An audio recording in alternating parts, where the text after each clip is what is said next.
Once upon a time, Louis Theroux, quiet-spoken, non-threatening, quirky, talented documentary filmmaker, would give his questionable subjects enough rope to hang themselves on screen, making for great television.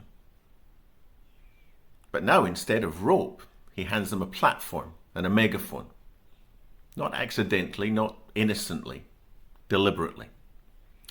For some reason, mild-mannered Louis chose to platform Pascal Robinson Foster, the frontman of music duo Bob Vylan.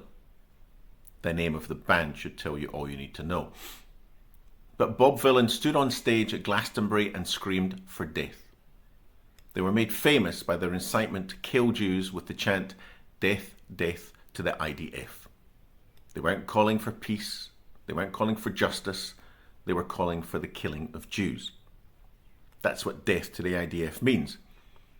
And when he told Theroux on air he'd do it again tomorrow, Louis didn't flinch, he didn't challenge, he nodded, he let it slide, checked they were recording. This was great stuff.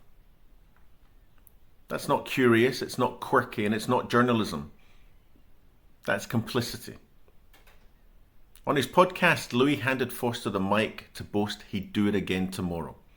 No apology, no remorse, not a peep from Louis, just a platform. This wasn't another BBC anti-Semitic slip-up. No, this was produced by Mindhouse, Louis' own company with his producer wife Nancy Strang. They platformed hate, they packaged it as curiosity, and sold it to millions. That makes them more than complicit. It makes them promoters of hatred and incitement against Jews. If a talentless band craving attention had exploited the stage at Glastonbury to shout death to Muslims, or death to black people, or death to anyone else, how curious would Louis and Mrs. Louis have been? How eager would they have been to provide a platform for such poison, such hate? They would have avoided it like the plague. Louis may even have gone out and bought some more rope for a quirky expose, or he'd be writing moral essays about intolerance. But when it's death to Jews, suddenly it's context, it's conversation, complexity.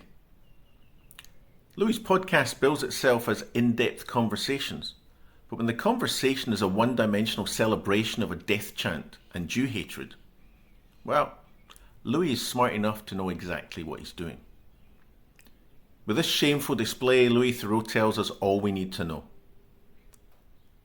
He's joined the rabble exploiting the current wave of Jew hatred and demonization of Israel for likes, shares, and subscribes.